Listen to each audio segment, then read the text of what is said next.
Radhe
भगवान की जय, भागवत महापुराण की जय।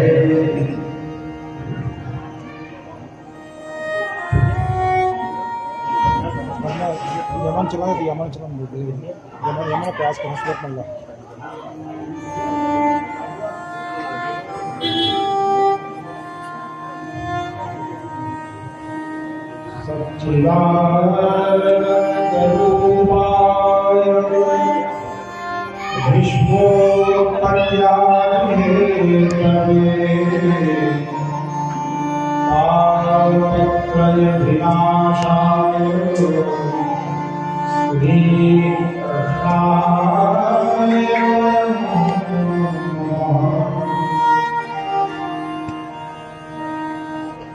सच्चिदानंद स्वरूप भगवान श्री कृष्ण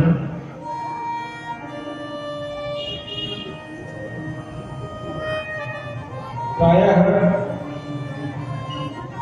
कहा जाता है कि भागवत जी में राधा जी का उल्लेख ही नहीं है,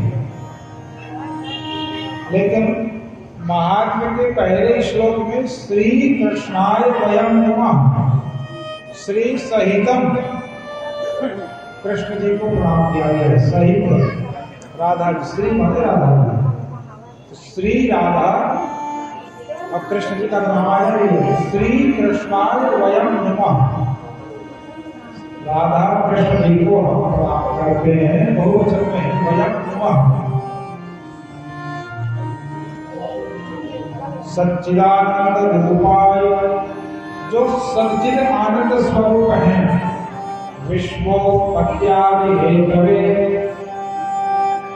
जो संसार में सृष्टि में तीनों कार्य करने वाले हैं, रचना भी, संहार भी और पालन पोषण करने वाले हैं। तापत्रय विनाशाय, तापत्रय, पाप का फल है ताप, और ताप भी त्रिविध ही होता है, आदि दैविक, आदि भौतिक, आध्यात्मिक, दैहिक, दैविक, भौतिक, तापा भी कहते हैं सरल भाषा में। और पाप भी तीन प्रकार के होते हैं, मनसा, वाचा, कर्मणा। तो त्रिविध पाप है तो त्रिविध ताप है, तो तापत्रय विनाशाय, तीनों प्रकार के ताप को नष्ट करने के लिए श्री कृष्णाय वयं नमः, भगवान श्री कृष्ण जी को हम प्रणाम करते हैं। मंगलाचरण का विधान है ग्रंथ के प्रारंभ में, मध्य में और अंत में 3 बार मंगलाचरण होना चाहिए। इसीलिए रामचरितमानस में बालकांड में भी मंगलाचरण, अन्य सभी कांड के प्रारंभ में मंगलाचरण और अंत में भी मंगलाचरण। तो आदि मध्यात्म सामेशु, आदि में, मध्य में और अंत में, तीनों में मंगलाचरण मानस में है। वाल्मीकि जी ने जब रामायण जी की 24,000 श्लोकों का बड़ा ग्रंथ लिखा, लेकिन मंगलाचरण करना ही भूल गए। जब वाल्मीकि तुलसी भयो, वे ही तुलसीदास बन के आए, तो कहा भूल सुधार करनी है। पिछले ग्रंथ में मंगलाचरण नहीं हुआ, तो इस बार कुछ ज्यादा ही कठिन था। तो रामचरितमानस विश्व में ऐसा ग्रंथ है जिसमें मंगलाचरण का प्रतिशत जो है वो ग्रंथ में सर्वाधिक है। लगभग 10 हिस्सा मंगलाचरण ही कर दिया। बालकांड में संस्कृत श्लोकों में अलग किया, फिर दोहा संहिता में अलग किया, फिर 25 दोहा तक लगभग मंगलाचरण कर दिया। और प्रत्येक कांड के प्रारंभ में भी और अंत में भी मंगलाचरण किया। संस्कृत ग्रंथ में जो कमी रह गई वो भाषा ग्रंथ में उन्हें उसको पूरा किया। व्यास जी ने भी जब इतने बड़े ग्रंथ की रचना की तो मंगलाचरण में बहुत कम श्लोक लिखे, महात्म्य में भी 2 श्लोक आए हैं। पहले श्री कृष्ण जी को प्रणाम किया गया, दूसरे श्लोक में सुखदेव जी को प्रणाम किया गया। व्यास जी जो ग्रंथ के लेखक हैं, उन्होंने सोचा मैं अपने आप को थोड़ी नमस्कार करूं, तो व्यास जी को नमस्कार के विषय में कोई श्लोक नहीं मिला। लेकिन सुखदेव जी यद्यपि व्यास जी के पुत्र हैं, लेकिन स्कंद पुराण में साफ साफ लिखा कि नंदनंदन रूपस्तु श्री शुको भगवान श्री, कि नंदनंदन श्याम सुंदर भगवान कृष्ण ही सुखदेव जी के रूप में आ गए थे। इसलिए सुखदेव जी को भी प्रणाम किया है तो कृष्ण रूप में प्रणाम किया है। व्यास जी लिखते हैं यम प्रव्रजंत पनुपेतम कृत्यम द्वैपायनो विरहकातरयाजुहाव पुत्रेति तन्मयतया करवोभिनेतु तं सर्वभूतहृदयं मुनिमानतोऽस्मि। सुखदेव जी को प्रणाम करते हुए कहा तम सर्वभूत हृदय मुनिमानतोऽस्मि, समस्त शरीरधारियों के, समस्त प्राणियों के अंतःकरण में निवास करने वाले अंतर्यामी सुखदेव जी को प्रणाम करता हूं। तो सबके हृदय में सुखदेव जी का निवास कैसे सिद्ध होगा? भाई सबके हृदय में तो परमात्मा विराजमान है, भगवान विराजमान है। तो यही संकेत है कृष्ण जी और सुखदेव जी में अभिन्नता है। एको देव सर्वभूतेषु पूर्णः, सबके हृदय में एक ही परमात्मा विराजमान है। तो अब सुखदेव जी को भी जोड़ेंगे तो 2 हो जाएगा, अनेकता हो जाएगी एक से। तो कृष्ण जी और सुखदेव जी में अभिन्नता के कारण ये बात कही गई है तम सर्वभूत हृदयं मुनिमानतोऽस्मि नैमिषेषु तमासेन अभिवाद्य महापतिं कथामृत रसास्वाद्य कुशलः शौनको ब्रवीत्। नैमिषारण्य में यज्ञ हो रहा था। यज्ञ में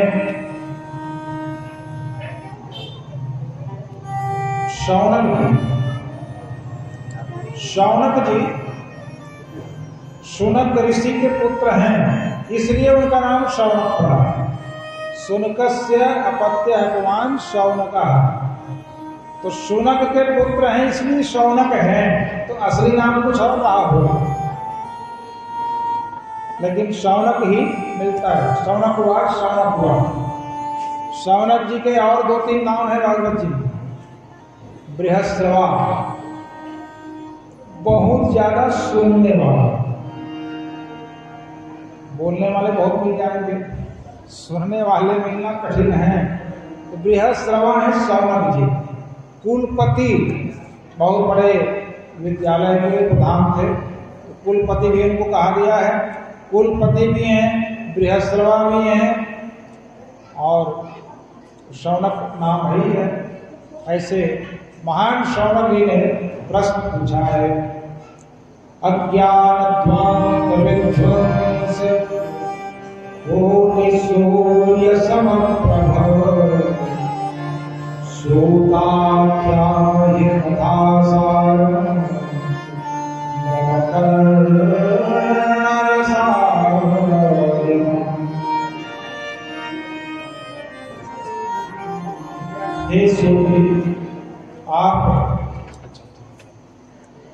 आप ऐसी कथा कहिए जो अज्ञान के अंधकार को नष्ट कर रहे हैं, हमारे ज्ञान की वृद्धि हो, पुष्टि हो। लेकिन कभी कभी ज्ञान की चर्चा शुष्क होती, सुनने में सरस नहीं होती। तो शौनक जी ऐसे सुंदर श्रोता हैं कि उनको पता है कि हमको ज्ञान तो चाहिए लेकिन सरसता पूर्वक। तो सूताख्या ही कथा सारम कथा का जो सार है वो हमें सुनाइए और उसके साथ साथ कर्ण रसायन कानों को प्रिय लगने वाला हो। अब केवल प्रिय लगने वाला नहीं, पुष्ट करने वाला भी हो, हमारा कल्याण करने वाला हो, ऐसी कथा सुनाइए। और उस कथा के सुनने से क्या फल मिले तो कहा भक्ति ज्ञान विरागाप्तो विवेको वर्धते महान् माया वैष्णवैः क्रियते कथा।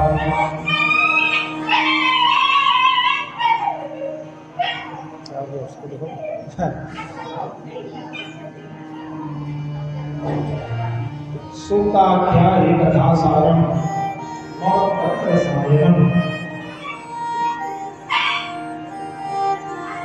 कानों को अच्छा लगने वालों और भक्ति ज्ञान विरागाप्तो, भक्ति ज्ञान वैराग्य को बढ़ाने वाला हो, विवेक को बढ़ाने वाला हो। यह घोरे कलौ प्रायो जीवश्चा सुरतां गतः क्लेशाक्रान्तस्य तस्यैव शोधने किं परायणम्। इस घोर कलयुग में प्रायः हमारे चित्त की वृत्ति आसुरी हो गई, आसुरी वृत्ति को प्राप्त है। उससे छुटकारा कैसे मिले? श्रेयसां यद् भवे श्रेयः पावनानां च पावनम् कृष्णप्राप्तिकरं शश्वत् साधनं तद्वदाधुना।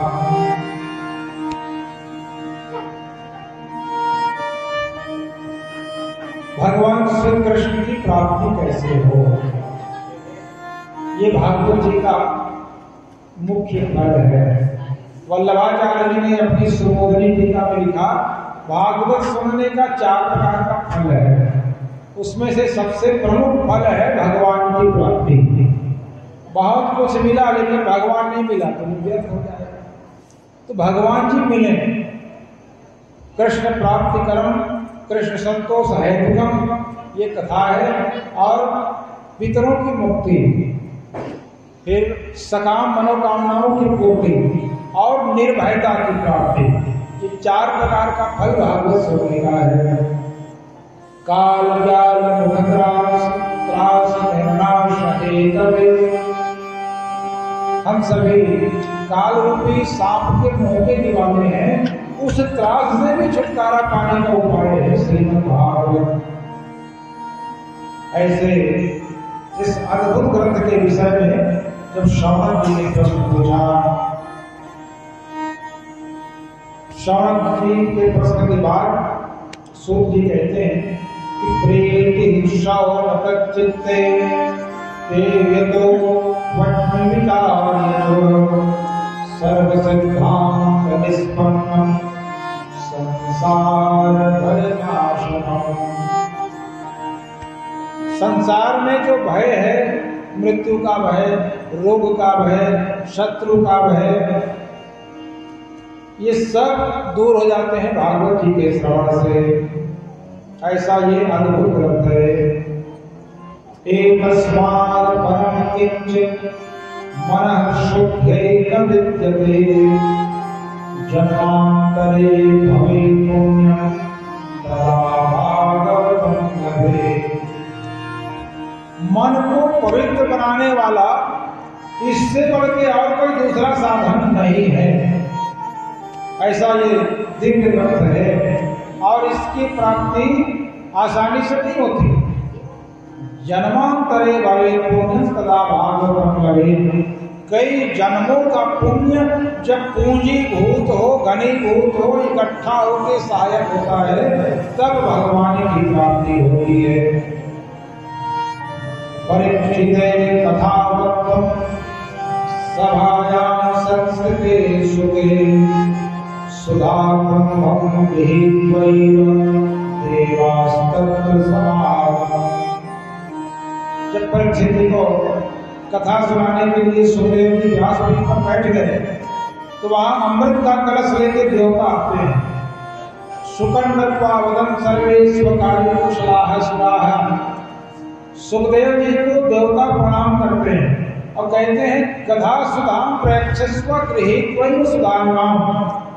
कथामृत को आप हमें सुनाइए और ये जो अमृत है समुद्र मंथन से निकला हुआ तो आप रख लीजिए।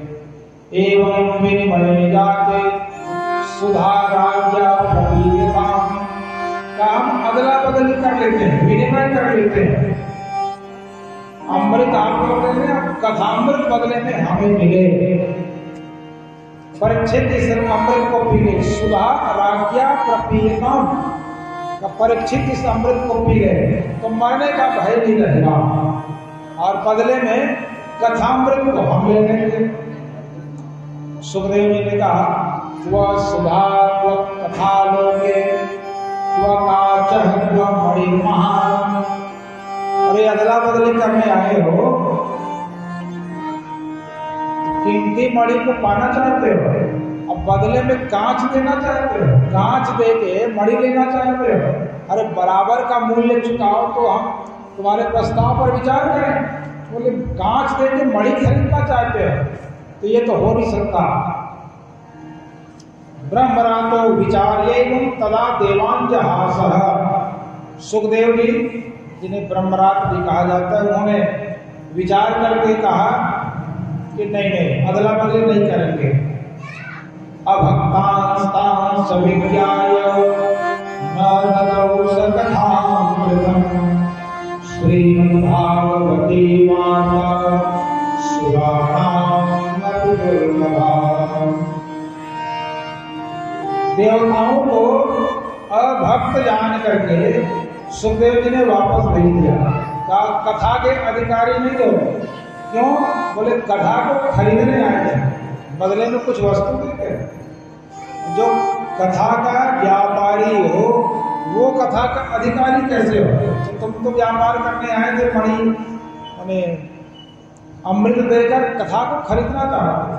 अब मन में दुर्भावना है केवल हम ही लोग सुने, मनुष्य कथा ना सुन पाए, कथा केवल स्वर्ग लोक में हो, तो ऐसा नहीं हो सकता। उनको वापस कर दिया। तो श्रीमद्भागवती माता सुराणां अति दुर्लभा, ये देवताओं के लिए भी दुर्लभ है। उस दुर्लभ कथा को हम आज महात्मा को श्रवण कर रहे हैं। फिर परीक्षित जी कथा सुने और जब उनकी मुक्ति हो गई, एक तो सांप के काटने से मरा, फिर ब्राह्मण की सांप से मरा और उसके बाद भी मुक्ति हो गई परीक्षित की, तो ब्रह्मा जी को भी आश्चर्य हुआ और राज्यो मोक्षम तथा वीक्षे पूरा धाता भी विस्मित है। ब्रह्मा जी भी विस्मित हो गए, चकित हो गए और उन्होंने सत्य लोके तुलाम बद्ध्वा तोड़े साधनान्यजः, मुक्ति के अन्य साधनों को एक पल्ले पर रखा और भागवत जी को दूसरे पल्ले पर रखा। तो लघु जन्यानि जातानि गौरवेण इदं महत्, तो भागवत जी का ही पलड़ा भारी रहा।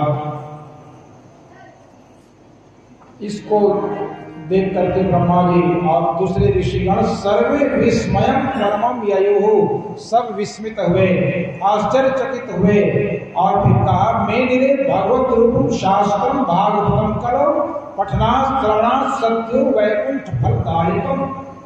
तब ये निश्चय किया गया कि भागवत जी का श्रवण या पठन, पढ़ना, पठनात् श्रवणात् पढ़े तब भी और सुने तब भी सद्यो तत्काल वैकुंठ फलदायकम, वैकुंठ की प्राप्ति कराने वाला है।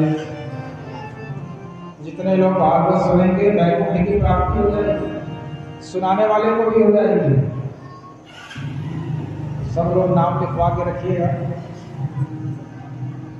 12 तारीख को है हवन, 12 तारीख तक रोक देते हैं, कथा सुनना है। बड़ा विमान आएगा और सबको फिर वैकुंठ चलना है। लिखा भी सद्यो वैकुंठ फलदायकम, वैकुंठ की प्राप्ति होती है। भगवान जी जबरदस्ती किसी को उठा के नहीं ले जाते। हमारे खाते में वो पुण्य जमा हो जाता है। जब भागवत सुनते हैं मुक्ति का, वैकुंठ प्राप्ति का, और जब अवसर आएगा, जब हमारी जिम्मेदारियां पूरी हो जाएंगी, कर्तव्य पूरे हो जाएंगे, संसार से जाने का समय होगा, तो चूंकि हमने भागवत कथा का श्रवण किया है वो हमारे खाते में जमा होगा, तो उस समय वैकुंठ की प्राप्ति होगी। अभी तत्काल ले जाएंगे तो फिर इतनी कथा हो रही है कि पृथ्वी की आबादी बचती भी नहीं, धीरे धीरे सब लोग कथा सुन सुन के वैकुंठ ही चले जाते हैं। तो ऐसा भी नहीं है कि वैकुंठ नहीं मिलता, वैकुंठ मिलता है, लेकिन समय आने पर। सनकाते ही पुरा प्रोक्तम नारदादितया परैः यद्यपि ब्रह्म संबंधा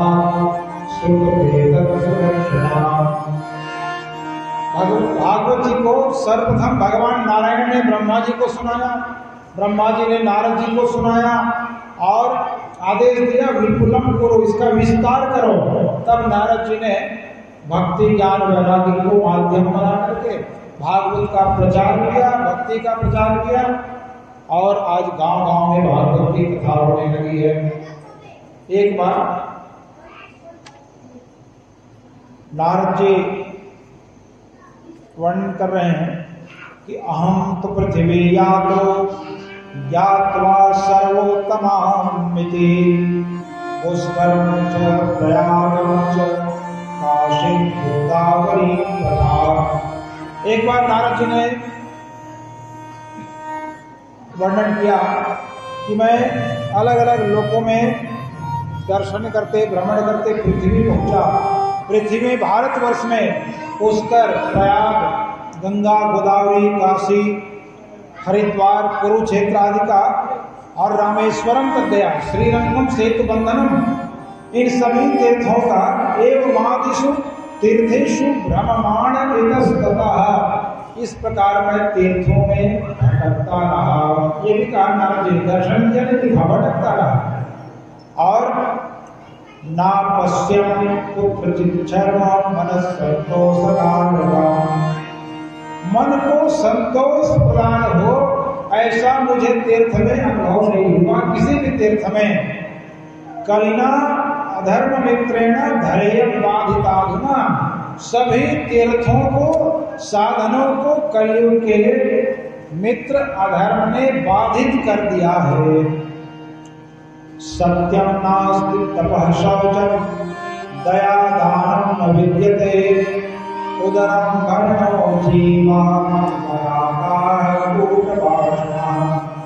ना कहीं सत्य दिखाई देता है, न तप दिखाई देता है, न पवित्रता दिखाई देती है, न दया न दान। लोग केवल अपने उदर भरण में, पेट भरने में लगे हुए, चाहे जैसा भी हो।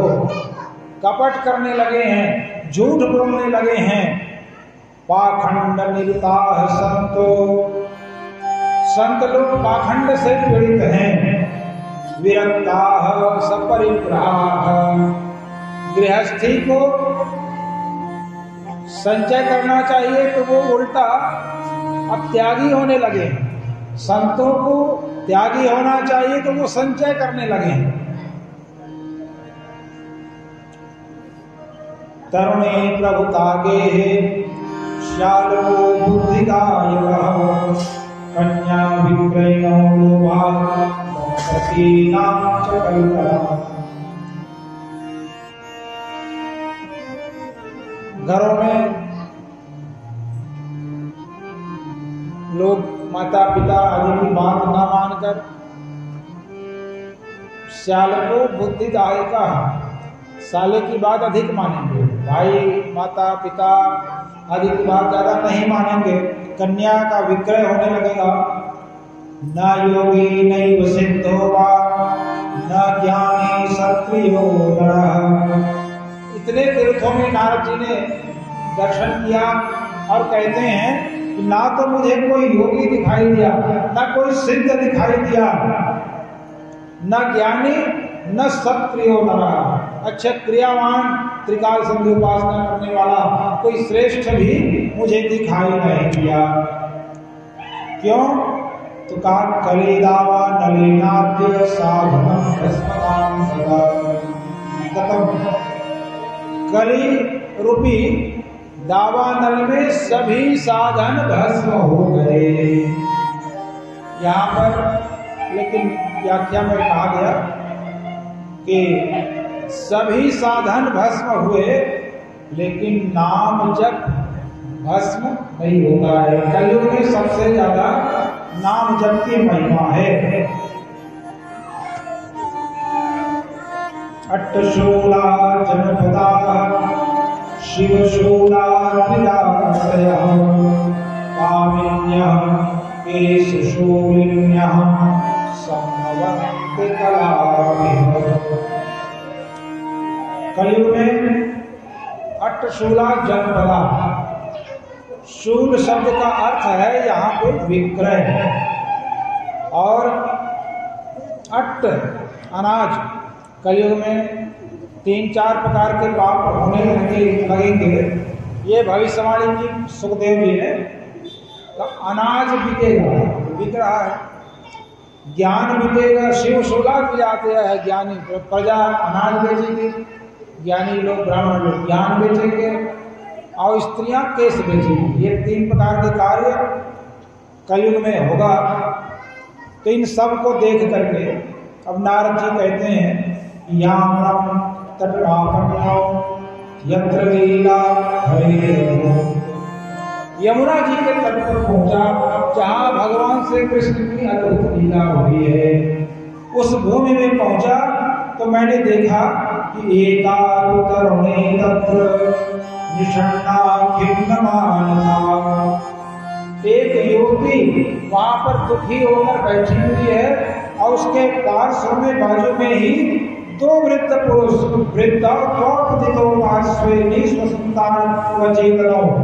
वहां पर 2 वृद्ध लेटे हुए हैं।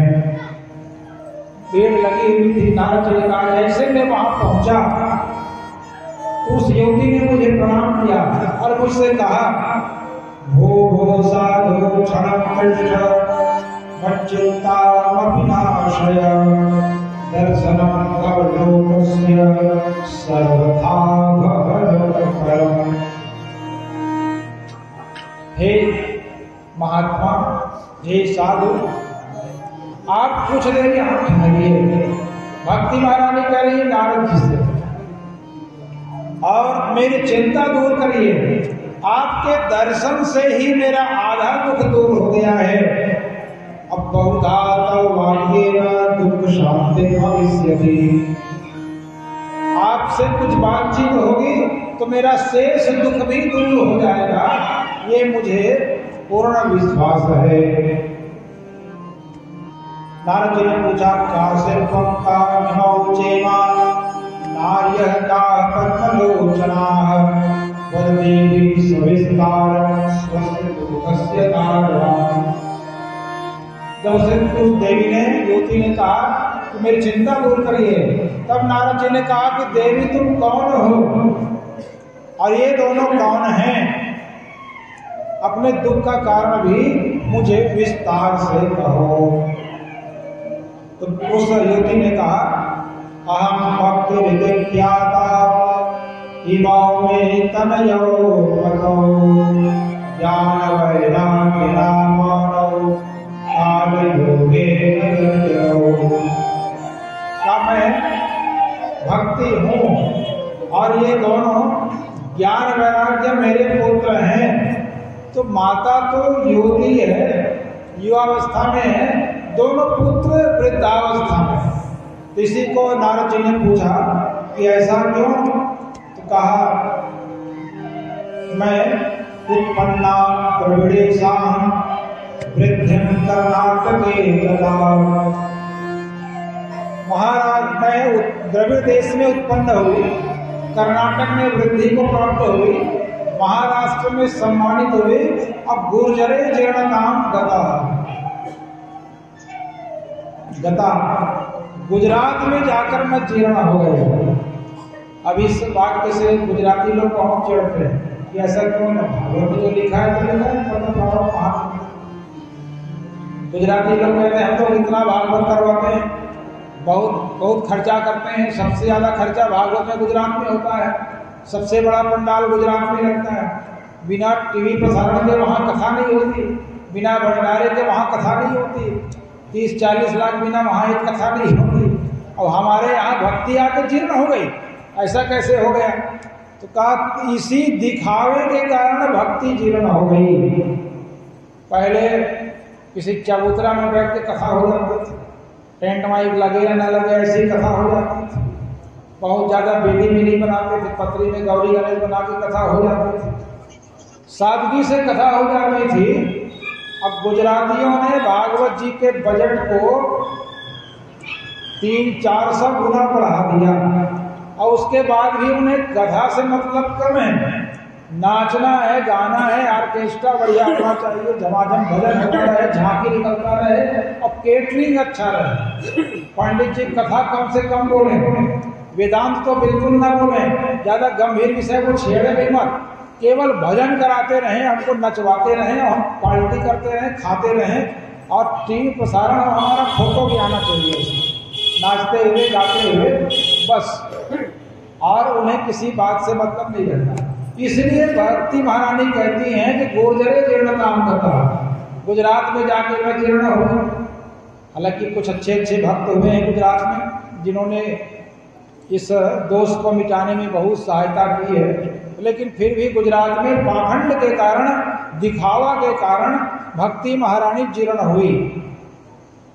और जब वृंदावन पहुंचे तो वृंदावनम पुनः प्राप्त नवीन स्वरूपणी का, वृंदावन में आके मैं फिर से जवान हो गई, भक्ति कहती सुंदर हो गई, और लेकिन मेरे पुत्र अभी भी वृद्ध हैं, क्योंकि इनका कोई ग्राहक नहीं है, यहाँ कोई पूछने वाला नहीं है।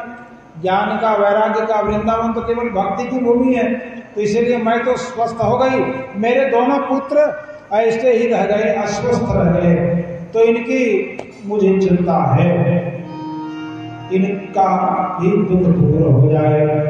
साहम सुतो वृद्धा अब माता जवान रहे, बेटा वृद्ध हो जाए, ऐसा विपरीत दृष्टि यहाँ पर है, तो आप इन दोनों को भी स्वस्थ कर दीजिए। नारद जी ने कहा तुम चिंता मत करो, कहा ये पृथ्वी शेष भारत वर्षे वर्षे क्रमान जाता मंगलम विश्व में। हे भक्ति महारानी, ये पृथ्वी अब पापियों के पाप के कारण शेष जी के लिए भी भार रूप होते जा रही है, माने पृथ्वी में पाप बढ़ते जा रहा है, और प्रतिवर्ष अब ये पृथ्वी रहने योग्य तो छोड़ो, देखने लायक भी नहीं बची, इतना पाप बढ़ने लगा है। लेकिन वृंदावन से संयोगात पुनस्त्वं तरुणी नवा धन्यम वृंदावन तेना भक्ति प्रत्यति यत्र च। धन्य है वृंदावन की भूमि को, जहाँ भक्ति महारानी हर समय प्रत्येक युग में नृत्य करती हैं, प्रसन्न रहती हैं, स्वस्थ रहती हैं। अत्रेमौग्राहका भावान् न जरा कविमुञ्चतः किञ्चिदात्म सुखेनेह प्रसुप्तिर्लभ्यते नयोः। ग्राहका भावान्, ग्राहकों के अभाव के कारण ज्ञान वैराग्य तो यहाँ मूर्छित हैं, लेकिन मैं प्रयास करता हूँ। भक्ति महारानी ने कहा कि कथम परीक्षिताराज्ञा स्थापितो व्यसुचिः कलिः। राजा परीक्षित ने कलयुग को धरती में क्यों रहने दिया, उसे भगाया क्यों नहीं, उसे मारा क्यों नहीं? तो नारद जी कहते हैं कि कलयुग में भी एक अच्छा गुण है, क्या?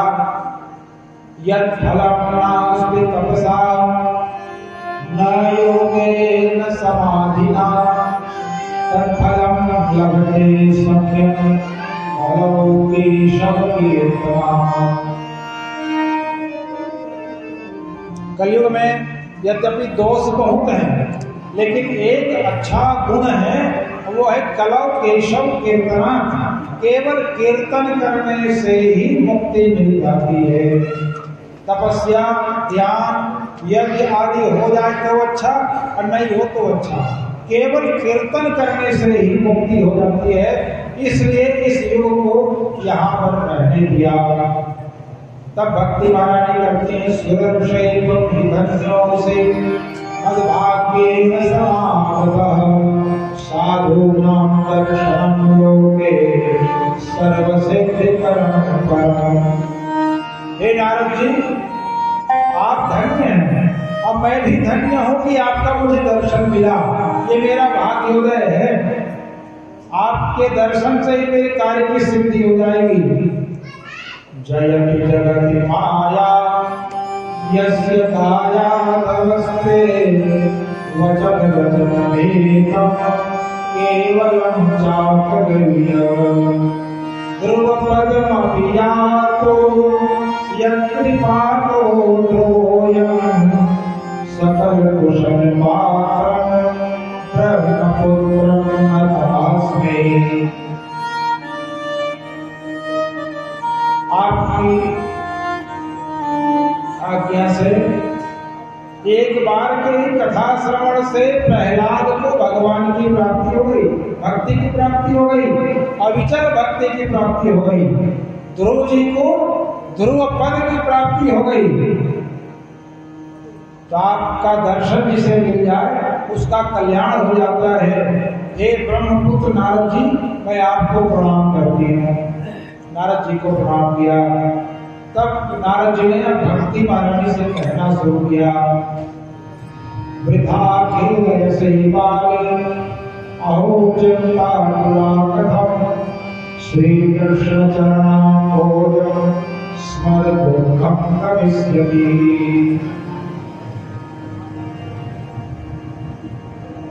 हे भक्ति महारानी, आप व्यर्थ ही चिंता कर रही हैं। आप भगवान श्री कृष्ण जी के चरण कमलों का ध्यान करिए, आपका दुख दूर हो जाएगा। द्रौपदी च परित्राता येन कौरव कश्मलाः पालिता गोप सुंदर्यः स कृष्णः क्वापि मोदतः। द्रौपदी की कौरवों की सभा में रक्षा करने वाले और गोपियों की रक्षा करने वाले भगवान कृष्ण कहीं गए थोड़ी हैं, वो तो यही हैं। बस उनका स्मरण करो, आपका दुख दूर हो जाएगा। अब भक्ति महारानी दुखी है, उनका मनोबल गिरा हुआ है, तो भक्ति के मनोबल को पुष्ट करने के लिए नारद जी कहते हैं, बनावटी बात नहीं कहते, कहते हैं भगवान की तो बहुत सी पत्नियां हैं। अब लक्ष्मी जी भी भगवान की पत्नी है, भक्ति महारानी भी है। तो नारद जी कहते हैं कि त्वं तु भक्ति प्रिया तस्य सततं प्राणतोधिका।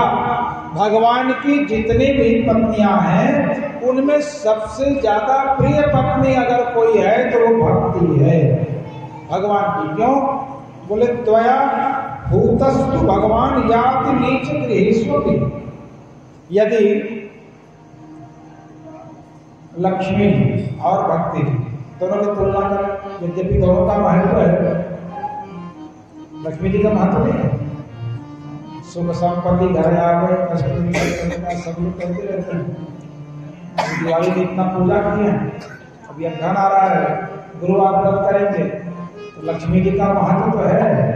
लक्ष्मी जी नहीं रहे तो तुम भी यज्ञ न होते, यज्ञ भी आज हो रहा है तो लक्ष्मी जी की कृपा से हो रहा है। बिना धन के सत्यनारायण कथा ना हो, भागवत तो बहुत दूर की बात है, तो उनका भी महत्व है। लेकिन अगर तुलना करें कि भक्ति और लक्ष्मी दोनों भगवान की पत्नी हैं, तो भगवान किनसे ज्यादा प्रेम करते हैं? तो अगर लक्ष्मी जी किसी पापी के घर चली जाए, सुत दारा और लक्ष्मी पापी के भी हो, बेटा बेटी पापी के भी हो जाते हैं, पत्नी पापी के भी हो जाते हैं, और धन पापी के घर भी हो जाता है। तो किसी के घर धन है इसका मतलब उनके घर में लक्ष्मी जी वास कर रहे हैं। तो लक्ष्मी जी इसके घर में तो है, ऐसा कह के नारायण जी पीछे पीछे नहीं आते, धन के पीछे नहीं आते। लेकिन किसी के घर में भक्ति महारानी विराजमान हो जाए तो चाहे जैसा भी व्यक्ति हो, किसी भी वर्ण का हो, किसी भी समाज का हो, लेकिन अगर उसके हृदय में भक्ति है तो भगवान उसके घर में जरूर जाएंगे। तो इसलिए नारद जी ने कहा भक्ति का महत्व अधिक है। सत्याग्रे युगे बोध वैराग्यो मुक्ति साधको कलौ केवला भक्तिर् ब्रह्मसायुज्य कारिणी। सतयुग में, त्रेता में, द्वापर में ज्ञान का, ध्यान का, यज्ञ का महत्व था, लेकिन कलयुग में केवल भक्ति की महिमा है। कलौ तू केवला भक्ति। नारद जी ने ये नहीं कहा कि कलयुग में तपस्या से भी भगवान मिल जाते हैं, ध्यान से भी मिल जाते हैं, यज्ञ से भी मिल जाते हैं और भक्ति से भी मिल जाएंगे, ये नहीं कहा। कलौ तू केवला भक्ति, कलयुग में केवल भक्ति से भगवान मिलते हैं। तो कलयुग में केवल भक्ति का महत्व है। इसलिए परीक्षित जी ने कलयुग को यहाँ रहने दिया कि भक्ति से भगवान मिल जाए। का मैं तुम्हारे पुत्र के दुख को दूर करने के लिए प्रयास कर रहा हूँ। यह कहते हुए बद्ध्वांजलि त्वया प्रश्न किं करोमि किंचैकदा त्वां तदाज्ञापयो प्रश्नो भक्तान् पोषयेति च। भगवान कृष्ण की आज्ञा है, भक्ति को कहा परमानंद चिन्मूर्ति ही सुंदरी कृष्ण वल्लभा। आप कृष्ण जी की पत्नी हैं, सुंदरी हैं और अंगीकृतम त्वया तत्त्वयि प्रसन्नो भूधरिष्ठा मुक्ति दासी द्रौत फिर ज्ञान वैराग्य कामिनो। का ज्ञान वैराग्य आपके बेटा हैं और आपकी सेवा के लिए मुक्ति को आपकी दासी बना के रखा गया है। भक्ति की दासी है मुक्ति। तो हम मालकिन की शरण में जाएं कि दासी की शरण में जाएं? सब मुक्ति चाहिए, मुक्ति चाहिए। मालकिन के पास जाओ तो दासी तो ऐसे ही चल के आएगी। भक्ति के शरण में जाएं तो मुक्ति तो दासी है। पोषणं स्वेन रूपेण वैकुंठेत्वं करोषि च भूमौ भक्तविपोषाय छायारूपं त्वया कृतं। कलयुग में मुक्ति यहाँ रह के बीमार होने लगी, तो आपने ही उसे वैकुंठ भेज दिया है और वैकुंठ में बैठे बैठे वो यहाँ लोगों का पोषण करती हैं, उनको तारती हैं। अब ज्ञान वैराग्य दोनों वृद्ध हो गए, लेकिन उपेक्षातः कलौ मन्दौ वृद्धौ जातौ सुतौ तव तथापि चिन्तां च तवसायं चिन्तयामि। आपके दोनों पुत्र बूढ़े हो गए हैं, आप चिंता मत करें, मैं कुछ उपाय करता हूँ। कलयुग की बात हो रही है तो कहा कालिना सदृशः कोपि युगो नास्ति वरानने। कलयुग जैसा तो कोई युग है ही नहीं। कलयुग सबसे अच्छा युग है। क्यों? बोले केवल भक्ति से मुक्ति मिल जाती है, इसलिए। तो अन्य धर्मान् तिरस्कृत्य पुरस्कृत्य अहो समान् तदानाहं हरे दासो लोके त्वां प्रवर्तये। फिर भक्ति महारानी से कहा नारद जी ने कि मैं आपको प्रत्येक घर में स्थापित करूंगा और प्रत्येक व्यक्ति के हृदय में स्थापित करूंगा, और यदि ऐसा नहीं कर सका तो मैं भगवान का दास नहीं। इतनी बड़ी बात नारद जी ने कही। अब ज्ञान वैराग्य की मूर्छा दूर करने के लिए नारद जी ने वहां पर मुखम संयोजन करवाते समुच्चय समुच्चरण, पहले तो नाम ले लेकर पुकारा, वो ज्ञान वो वैराग्य उठो, नहीं जागे वेद वेदांत घोषैश्च गीता पाठे मुहुर्मुहुः, बार बार वेद सुनाया, उपनिषद सुनाया, गीता सुनाया, लेकिन ज्ञान वैराग्य ठीक नहीं हुए। सीधे सीधे भागवत सुना के अगर स्वस्थ कर देते तो लोग कहते वो तो गीता सुनाते तब भी स्वस्थ हो जाता, वो तो वेद सुनाते तब भी स्वस्थ हो जाता। तो पहले और सबको सुनाया तो काम नहीं बना, तो लोगों ने कहा इनसे भी श्रेष्ठ कौन है। तो नारद जी यद्यपि जानते थे कि भागवत सुन के ही स्वस्थ होंगे, लेकिन कहा नहीं, थोड़ा और नाटक करूं तब लोगों को भागवत की महिमा समझ में आए। तो कहा सब कुछ तो सुना डाला, पता नहीं क्यों ठीक नहीं हो रहा है, तो मैं तपस्या करके आता हूं। बद्रीनाथ जाने लगे तो रास्ते में उनको सनत कुमार मिल गए। भगवतो योगिनः सर्वे बुद्धिमन्तो बहुश्रुताः तच्चायन संयुक्ताः बुद्धिशाम् अपि पूर्वजाः। जब नारद जी बद्रीनाथ जा रहे थे तो सनत कुमार सभी भाई नीचे उतरते हुए रास्ते में मिले। सनत कुमार बड़े भाई हैं, नारद जी छोटे भाई हैं, तपस्या में भी सनत कुमार श्रेष्ठ हैं। तो नारद जी ने प्रणाम किया सनत कुमारों को और कहा कि आप लोग हमेशा 5 साल के रहते हो, यद्यपि संसार में सबसे अधिक आयु आप ही लोगों की है, ब्रह्मा जी के बाद।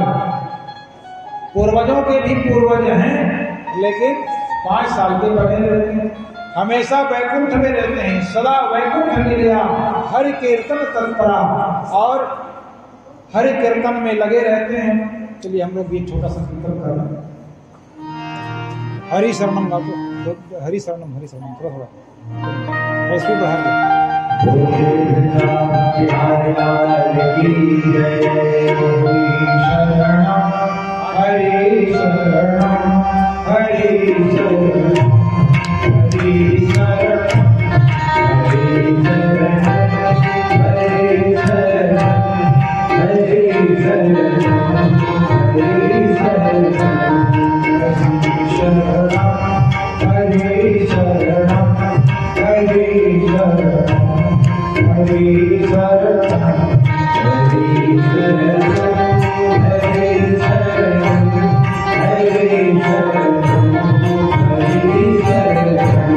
हरि शरणम हरि शरणम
सनत कुमारों को प्रणाम करते हुए नारद जी कहते हैं कि प्रेमं प्रकाशकैः शरणं गतोऽस्मि।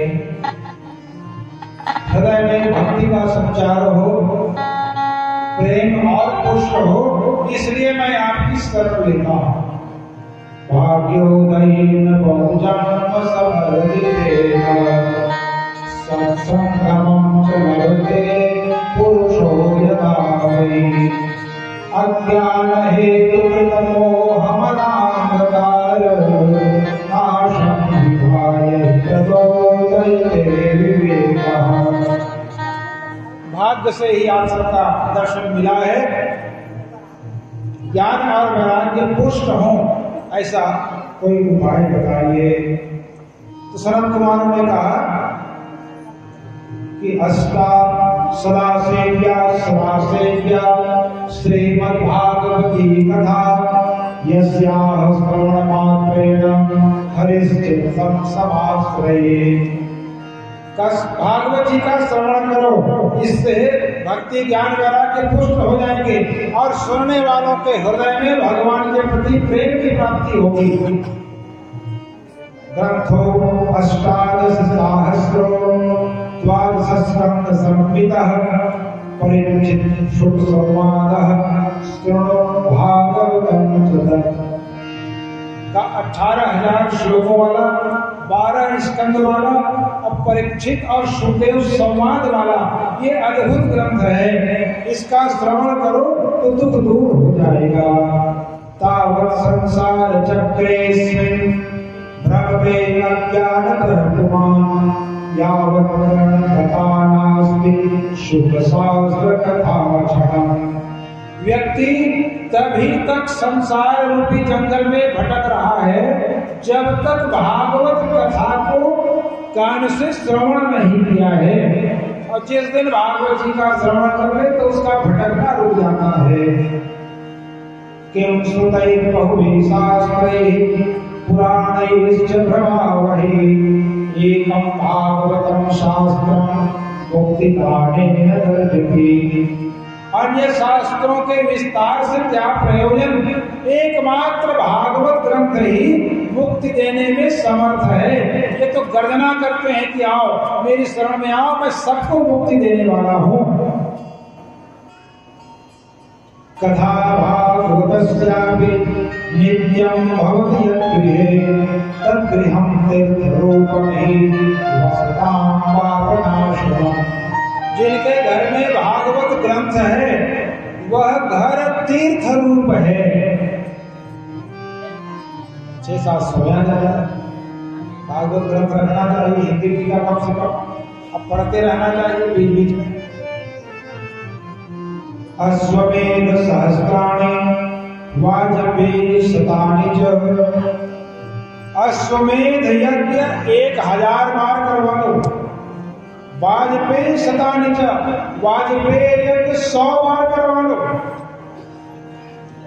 ये इन दोनों यज्ञों का फल शुक शास्त्र कथायांश कलाम नारहंत षोडशी। बड़े बड़े यज्ञों का हजारों बार यज्ञ करवा लो, लेकिन भागवत जी के एक बार आयोजन का जो फल है उसके 16वें अंश की भी बराबरी वाजपेयी और अश्वमेध यज्ञ नहीं कर सकते। इसलिए सर्वश्रेष्ठ अगर कोई यज्ञ है तो वो ज्ञान यज्ञ है, वो भागवत यज्ञ है। तावत् पापानि देहेस्मिन् निवसन्ति तपोधना यावन्न श्रूयते सम्यक् श्रीमद्भागवतं हरिः। शरीर में मन में पाप कब तक है? बोले जब तक भागवत नहीं सुने हैं। भागवत सुनते ही मन से तन से पाप भी दूर हो जाता है। न गंगा न गया काशी पुष्करम न प्रयागकम सुख शास्त्र कथायांश हरे सर्वकामये। न तो गंगा जी का स्नान, न गया तीर्थ, न काशी, न पुष्कर, न प्रयाग, इन सब की यात्रा से, दर्शन से, सेवन से जो फल मिलता है वो भी भागवत श्रवण के फल की बराबरी नहीं कर सकते।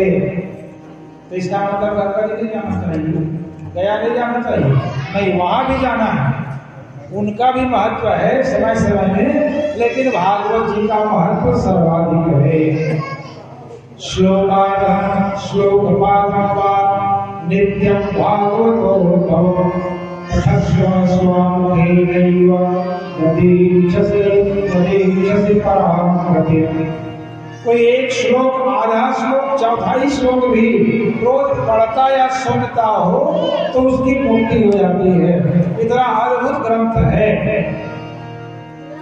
वेदानि वेदमाता च पौरुषं शुक्तमेव च त्रयी भागवतं चैव द्वादशाक्षरैव च द्वादशात्मा प्रयागश्च कालः संवत्सरात्मकः ब्राह्मणाश्चाग्निहोत्रं च सुरभिर्द्वादशी तथा तुलसी च वसन्तश्च पुरुषोत्तम एव च एतेषां तत्त्वतः प्राज्ञैर्न पृथक् भावयिष्यते। यहाँ 12 लोग 12 वस्तु में एक समान है, ये वर्णन आया। वेद, गायत्री, पुरुष सूक्त, त्रयी भागवतम, देवी भागवत, श्रीमद् भागवत और देवी भागवत पुराण, ये तीनों द्वादशाक्षर 12 अक्षर का विष्णु जी का मंत्र, मंत्रों को खोल के बताना चाहिए, गुप्त रखना चाहिए, अक्षर तोड़ तोड़ के बता सकते हैं। नमो भागवते ऐसा कर सकते हैं।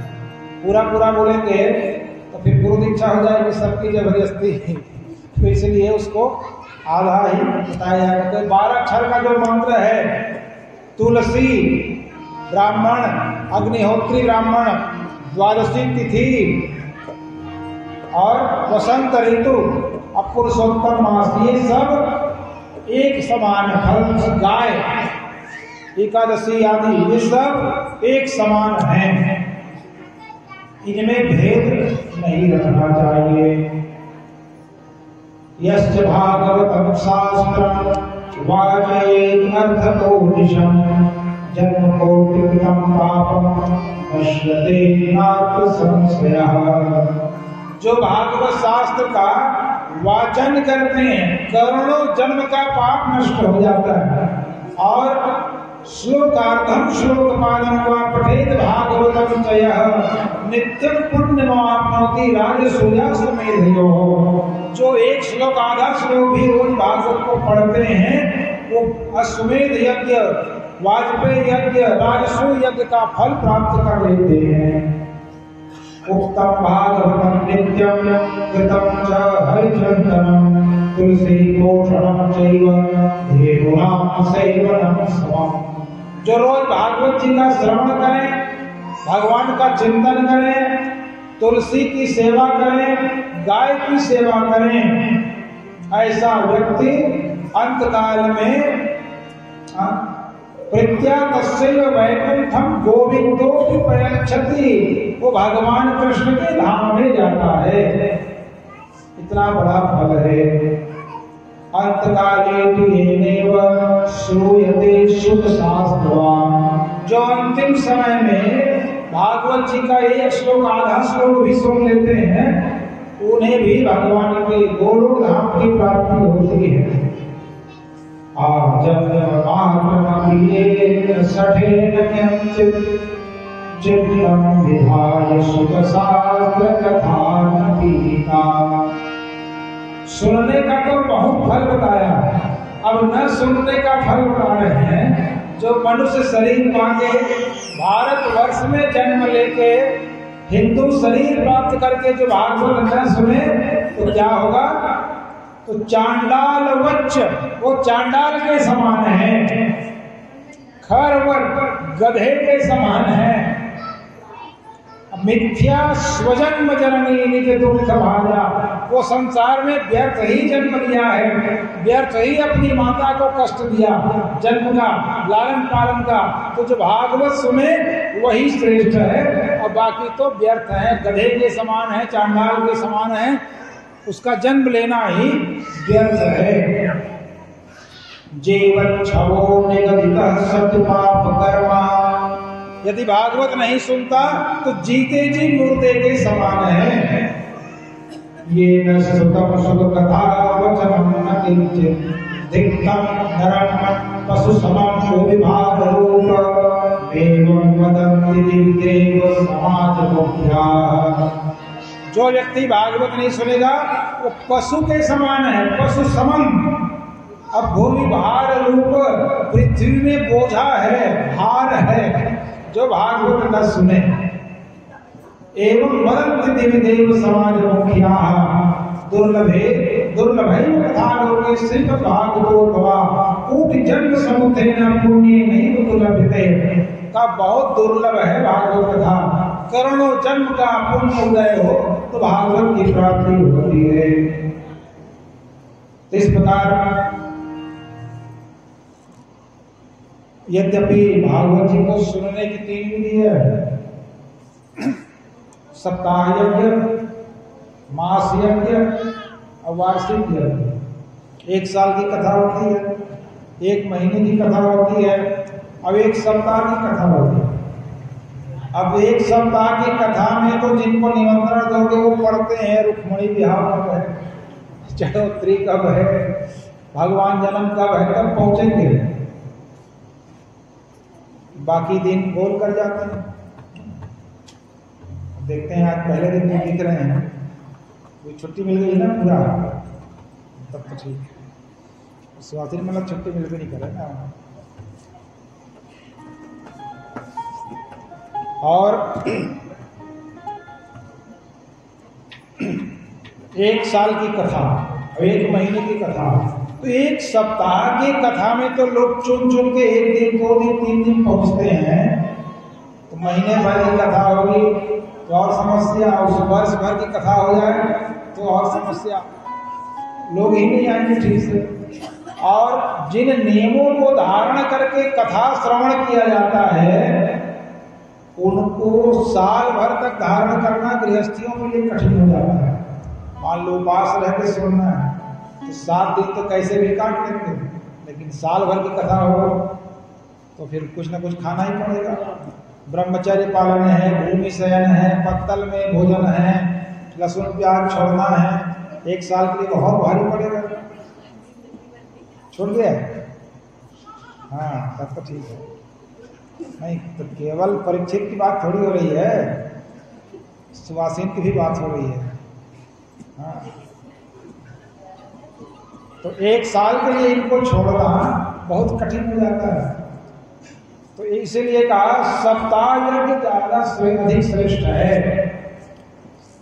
यज्ञा गर्जति सप्ताह सप्ताहो गर्जति प्रदा तपसो गर्जति प्रोच्चैः तीर्थां नित्यं हि गर्जति योगात् गर्जति सप्ताहो ध्यानात् ध्यानाच्च गर्जति विप्रोमो गर्जनं तस्य वेदे गर्जति गर्जति। का यज्ञ ध्यान तपस्या सब 7 दिन में कथा सुनने से ही पूर्ति हो जाती है। यद फलम नास्ति तपसा न योगेन समाधिना अनायासेन तत्सर्वं सप्ताह श्रवणे लभे। जो फल तपस्या का है, योग का है, वो अनायास ही केवल भागवत सुनने से प्राप्त हो जाता है। इसलिए इस ग्रंथ को सुनने का इतना महत्व है। जब द्वापर का अंत हो रहा था और भगवान जी गोलोक धाम जा रहे थे, पांव में पहलिया का बाण लग चुका था, तो मैत्रेय और उद्धव जी वहां पर थे और इन दोनों ने भगवान कृष्ण से 11वें स्कंद को सुना भागवत जी को।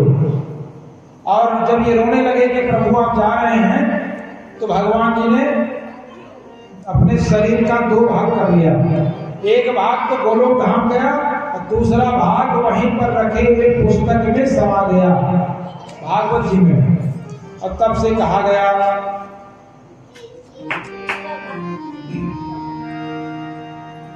तेने अम्बा मयि मूर्ति प्रत्यक्षा वर्तते हरे सेवना श्रवणा पाठा दर्शना पापनाशिनी।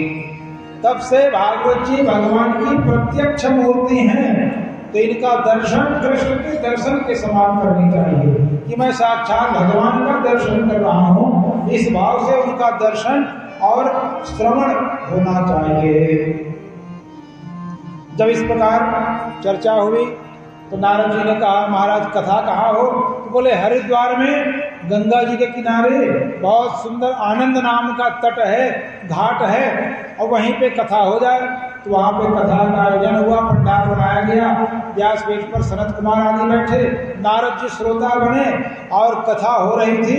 वहीं पर एक आश्चर्यजनक घटना घटी। आश्चर्यमेकं सर्वभूतदानीं तदुच्यते संसृणु श्रवणकत्वम्। क्या हुआ कि भक्ति ज्ञान वैराग्य तीनों वहां पहुंच गए। भक्ति सुतावतरणा प्रेमैक रूपा सहसा विलासे श्री कृष्ण गोविंद हरे मुरारे नाथेति नामानुपूर्वतमते। श्री कृष्ण गोविंद हरे मुरारे पद्म पुराण महात्मा का ये श्लोक है, एक चरण है। अब इसको कीर्तन बना दिया गया बाद में। अभी मंगल जी ने पूरा स्तोत्र लिख दिया इस पर। ऐसे ही अच्युतम केशवम राम नारायणम कृष्ण दामोदरम वासुदेवम हरिम, ये कहाँ का है? शंकराचार्य जी ने अष्टक लिखा है। लेकिन मूल पहला जो पंक्ति है ये गरुड़ पुराण में है। 16 अध्याय में पढ़ेंगे तो उसमें आता है बीच में। यमदूत लोग डांटते हुए कहते हैं जीव को जब तक जीवित रहा भगवान का नाम नहीं लिया। इतने सुंदर सुंदर भगवान के नाम है, अच्युतम केशवम राम नारायणम, उनको तो कभी जपा नहीं। अब मरने के बाद मत मारो कह रहे हैं और पीटते हैं यमदूत को, ऐसा बोलो। तो एक पंक्ति वहां से उठाया और शंकराचार्य जी ने उसको अष्टक बना दिया, 8 पदों में लिख दिया। दुर्गा इसमें स्तोत्र रत्नावली में लिखेंगे तो शंकराचार्य विरचितम लिखा रहता है। कभी कभी संधि विग्रह न कर पाने के कारण एक व्यक्ति उसको पढ़ रहा था, श्रीमद शंकराचार्य विरचितम, तो मुझको कह रहे थे एक शंकराचार्य हुए हैं अच्छे विद्वान, आधे से ज्यादा स्तोत्र उन्हीं का लिखा हुआ है। मैंने कहा, मैं भी चुकाया कि शंकराचार्य कौन है तो कौन सा स्तोत्र? बोले ये नाम लिया। मैंने अरे श्रीमद शंकराचार्य है, मत शंकराचार्य है, समझी में हो गया। अच्छा तब वो समझे। तो कभी कभी न जानना भी हास्यास्पद स्थिति हो जाए। तो भक्ति ज्ञान वैराग्य नाचते नाचते वहां पहुंच गए। कुछ दिन पहले रो रहे थे, मूर्छित थे, और तीनों जवान होके स्वस्थ होके पंडाल में आके नाचने लगे। और भक्ति महारानी भागवत जी के शब्द से अक्षर से अपना श्रृंगार किए हुए थे। भागवतार्थ भूषाम ताम चागताम भागवतार्थ भूषाम सुचारुवेशम ददृशु सदस्याः कथम प्रविष्टा कथमागतेयम मध्य मुनैनाम इति तर्कयन्तः। अब तीनों को नाचते देखा तो मुनि लोग तर्क करने लगे, ये लोग यहीं से प्रकट हुए हैं कि आए हैं, ठीक से सोच नहीं पाए। तो भक्ति ज्ञान वैराग्य वहां प्रकट हो गए और नाचने लगे। तीनों को स्वस्थ देखा तो ऊंचू कुमारा वचनम तदानीम, तो सनत कुमारों ने कहा कि आज भागवत की कृपा से तो तीनों स्वस्थ हो गए। भक्ति ने कहा कि कलित प्रष्टा कथा रसेन क्वाहम प्रतिष्ठाम यधुना ब्रुवन्तु, कि कलयुग के दोषों से बचने के लिए हम कहाँ रहें ये बताइए, फिर से हम बूढ़े न हो जाएं। तो सनत कुमारों ने कहा भक्तेषु गोविंद स्वरूप धर्त्री प्रेमैक धर्त्री भवरोधर्त्री सात्वतिष्ठस्व सुधैर्य संशया निरंतरम वैष्णव मानसानि। तो जितने लोग भागवत सुनने आते हैं उनके हृदय में रहो। भक्ति ज्ञान वैराग्य से कहा तो फिर से वृद्ध नहीं होंगे। वहां बैठ के क्या करो? तो कहा भक्तेषु गोविंद स्वरूप कर्त्री, भक्तों को भी गोविंद जैसा बना दो, माने गोविंद से मिला दो। उनके हृदय में बैठ के ये काम करो, प्रेम को पुष्ट करो, भक्ति को पुष्ट करो, उनके भावरोग को दूर करो। तब से भक्ति ज्ञान वैराग्य हम सबके हृदय में विराजमान हो जाते हैं। फिर सनत कुमारों ने वर्णन किया ईश्वर भुवन मध्य निर्धनास्ते विधन्या निवसति हृदयेषां श्री हरे भक्ति रेखा। संसार में अगर कोई निर्धन हो, गरीब हो, लेकिन भगवान का भक्त हो, तब भी वो भाग्यवान है। क्योंकि भक्ति है उसके हृदय में। अब अगर भक्ति नहीं है तो खूब धनवान हो जाए, लेकिन वो अभागा है, तो भक्ति से हम भाग्यवान होते। इस प्रकार भागवत की महिमा को शरत कुमारों ने गाया, भक्ति ज्ञान वैराग्य पूर्ण हुए। अब कहीं भी जब भागवत जी का महात्मा होता है तो लोग क्या बोलते हैं, गौकर्ण हो रहा है। तो गौकर्ण की चर्चा न हो तो गौकर्ण कैसे हो? मुख्यतः चर्चा तो धुंधकारी की है, लेकिन कहा पापी का नाम क्यों नहीं, उसके भाई का नाम नहीं, तो गोकर्ण उपाख्यान कह देते। मूलतः तो धुंधकारी का उपाख्यान है कि पाप किया और अंत में मुक्त हुआ।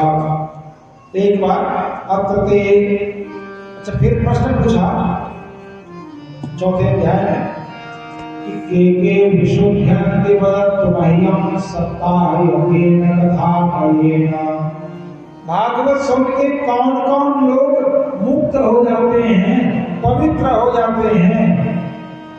शरत कुमारों ने कहा, ये मानवा पापकृतस्तु सर्वदा सदा दुराचारता गुणाभिमानः क्रोधाग्निदग्धा क्रियाश्च कामिनः सप्ताहयज्ञेन तनो भुक्तिते।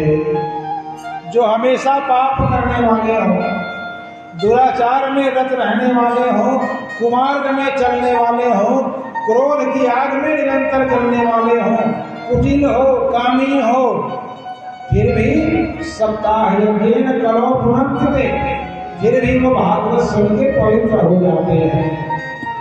सत्येन हीना, झूठ बोलने वाले, मातृ पितृ दूषका, माता पिता का अनादर करने वाले, ये तृष्णा कुलास्ता सर्वधर्मवर्जिता, जो अपने वर्ण आश्रम के विपरीत आचरण करे, ये दाम्भिका मत्सरणोपहिंसका, जो हिंसा करने वाले हैं, दम्भी हैं, वे भी सप्ताह यज्ञेन कलो भुक्तिते, वे भी पवित्र हो जाते हैं। कायेन वाचा मनसा विपातकम्, जो काया से, मन से, वचन से निरंतर पाप करते रहते हैं, वे भी सप्ताह यज्ञेन कलो भुक्तिते, वे भी पवित्र हो जाते हैं। अब इतनी बड़ी बड़ी बात कह दी, इतना भी बड़ा पापी क्यों ना हो, तर जाएगा, सब लोग तर जाएंगे। कभी कभी मन में संशय होता है, छोटे मोटे पापी तर जाते होंगे, हमारे जैसे बड़े पापी नहीं तरते। कई बार मन में संशय हो। नाभादास जी ने पद लिखा, इसके बदले बात नहीं हो पतित पावन, भैरव है लेकिन छोड़ो, बात नहीं हो पतित पावन, केवल बातों के ही वीर हो, भगवान से कह रहे हैं। पतित पावन बन गए, पापियों का उद्धार करने वाले हो गए, केवल बातों में, सचमुच में नहीं हो। बिन रण सूर कहा, बिना लड़े ही वीर कहा गए। अरे दो चार ढीलों के लड़ते और जीतते तो आपकी वीरता प्रमाणित होती। बातों ही बातों में पतित पावन बन गए। भगवान को कह रहा है भक्त कवि, केवल बातों के वीर हो, पतित पावन हो, सचमुच में नहीं हो। तो भगवान ने पूछा ऐसा क्यों कह रहे हैं भाई? कहा आप सदियों में पतित पावन थे, कल द्वापर में थे, त्रेता में थे, लेकिन मुझे नहीं लगता कि आप कलयुग में भी पतित पावन हो। भगवान ने कहा क्यों? बोले एक पाप के छटाक भर के छोटे छोटे पापियों को सत्य त्रेता में तार तार के पतित पावन कहने लगे। अरे मेरू समान पापी, पहाड़ जैसा पापी, इतने बड़े बड़े पाप करने वाले पापी कलयुग के, इनको तारो तो जाने कि आप पतित पावन हो, नहीं तो के हरि पकड़ो काम। या तो हमें तारो, नहीं तो दोनों अपने हाथ से कान पकड़ो। भगवान को कह रहे हैं अपने दोनों कान पकड़ो और ये कहो कि कलयुग में मैं पतित पावन नहीं हूँ। के हरि पकड़ो कान। भक्तमाल ग्रंथ का ये संक्षेप में बात नहीं हो पतित पावन बिन रण सूर कहावन। तो आप तो केवल बातों में भी हो, लेकिन नहीं, भगवान कहते हैं मैं कलयुग में भी पतित पावन हूँ। और इसीलिए अजामिल को तार के दिखाया और धुंधकारी को भी तार के दिखाया। अब धुंधकारी से बड़ा पापी तो कोई नमूना, कोई मॉडल गांव शहर में मिलना मुश्किल, तो वहां का सब तर जाते हैं। तो इस कथन के प्रमाण स्वरूप अत्रते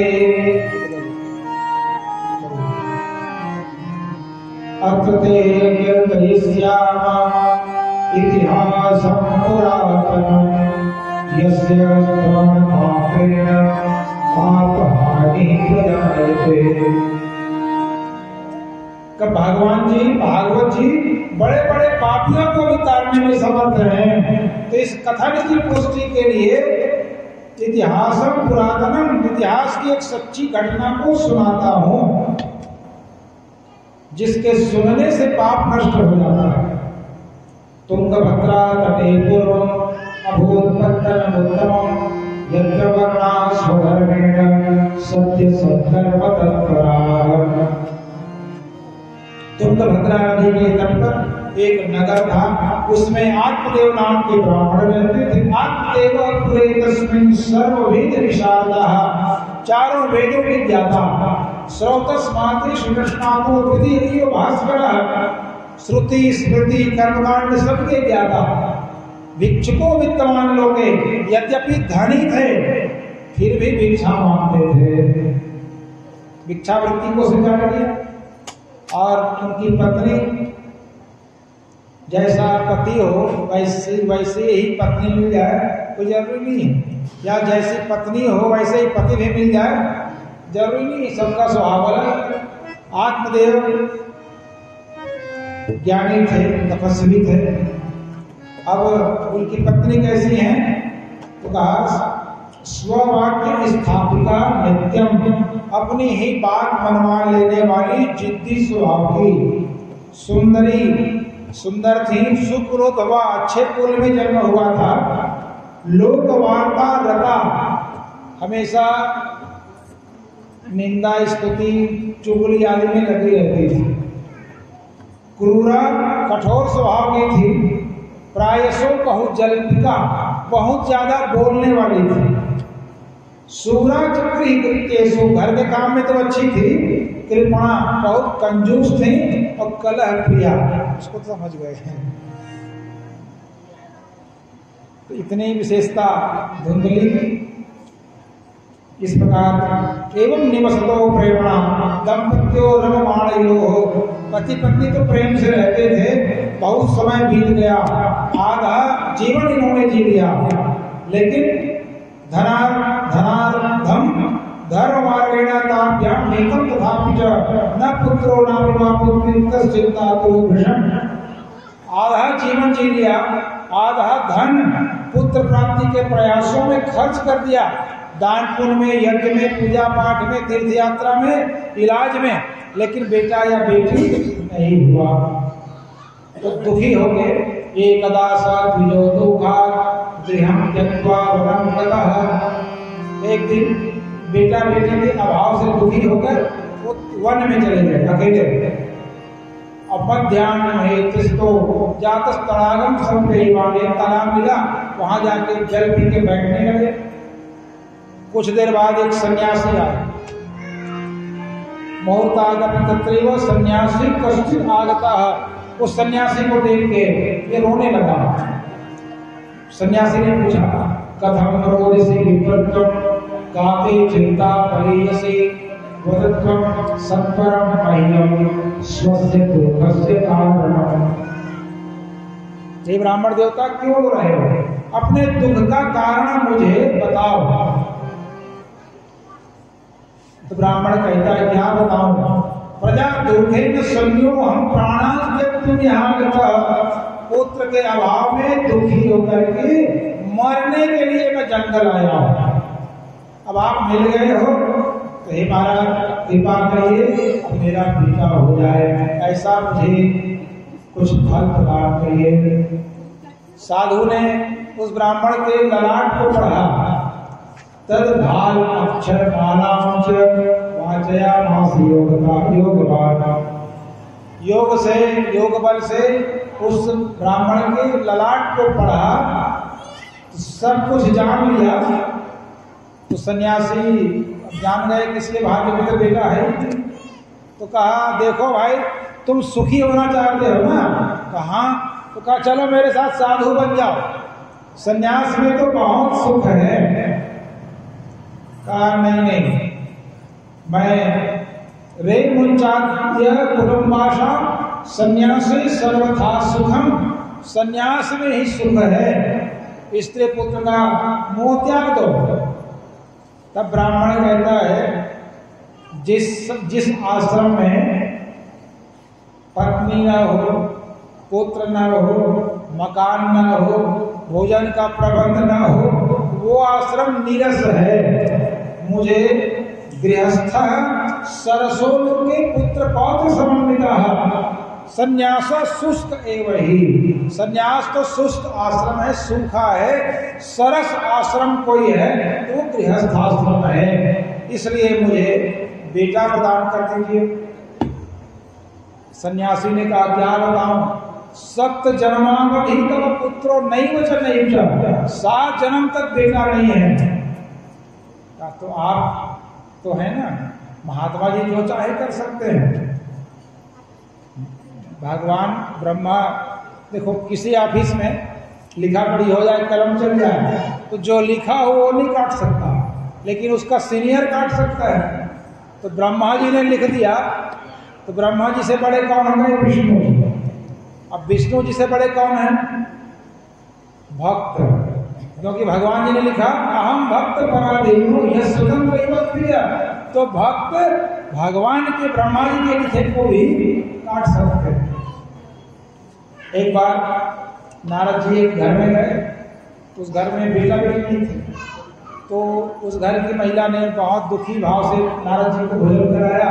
कहा महाराज बेटा बेटी नहीं है, बहुत दुखी हूँ। नारद जी ने कहा मैं प्रयास करता हूँ। ब्रह्मा जी के पास गए, कहा कि उसको बेटा दे दो। कहा नहीं मैं नहीं दे सकता, लिख दिया हूँ, वो अपुत्र रहेगा। विष्णु जी के पास गए तो कहा जब ब्रह्मा जी ने लिख दिया मैं भी नहीं काटूंगा, नहीं हो सकता। तो नारद जी ने आगे बता दिया उस गृहस्थी को कि ब्रह्मा जी ने मना कर दिया, विष्णु जी ने मना कर दिया, तुम्हारा बेटा नहीं हो सकता। तो वो स्त्री वैसे ही मान लिया, जब नारद जी ने बताया है तो मेरा बेटा नहीं होगा। कुछ दिन बाद गांव में एक साधु आया और कहते थे एक रोटी खिलाओ एक बेटा पाओ, ऐसे वो गली में चिल्ला रहे थे। तो उस स्त्री ने कहा महाराज रोटी तो जितना खाना है खा लो, लेकिन मेरा बेटा नहीं होगा। नारद जी, ब्रह्मा जी और विष्णु जी ने मना किया है। कहा उनकी बात मैं नहीं जानता, मैं अपनी बात कह रहा हूं, जितनी रोटी खिलाओगे उतना बेटा होगा गारंटी। कहा महाराज झूठ मत, रोटी खाना है तो खा लो। अरे मैं सच सच कह रहा हूं। 4 रोटी खाया महात्मा ने और लगातार 1-1 साल में 1-1 बेटा, 4 बेटा हो गए। ब्रह्मा जी मना कर दिए थे, विष्णु जी मना कर दिए थे, नारद जी मना कर दिए, 4 बेटा हो गए।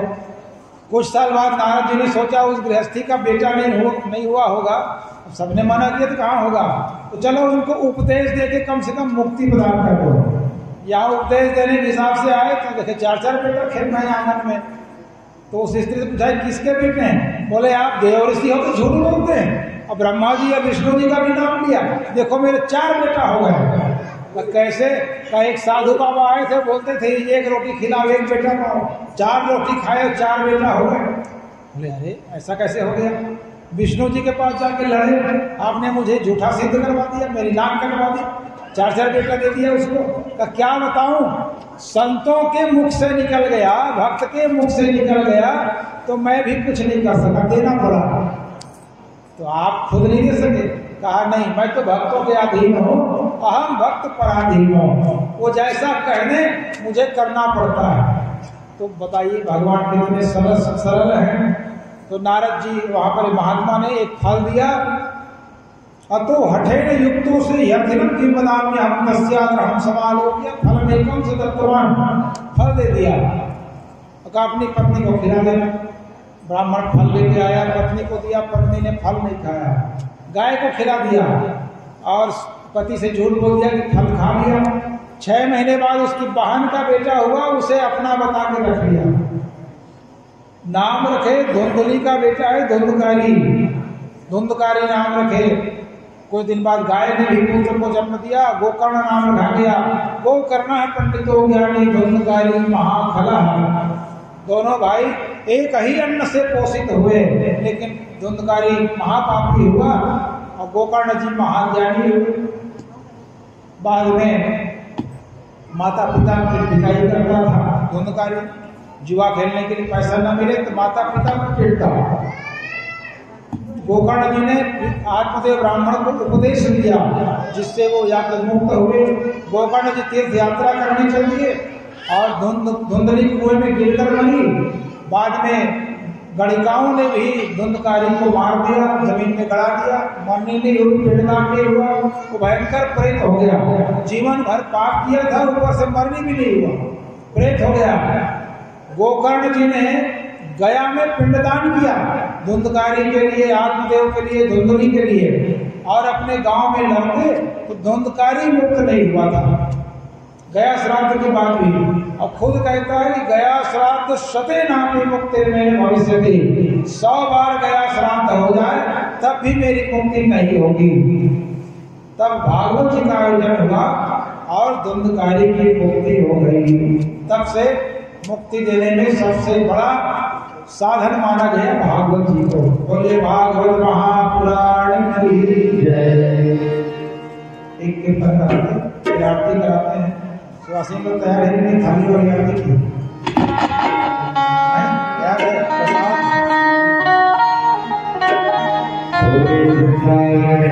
है?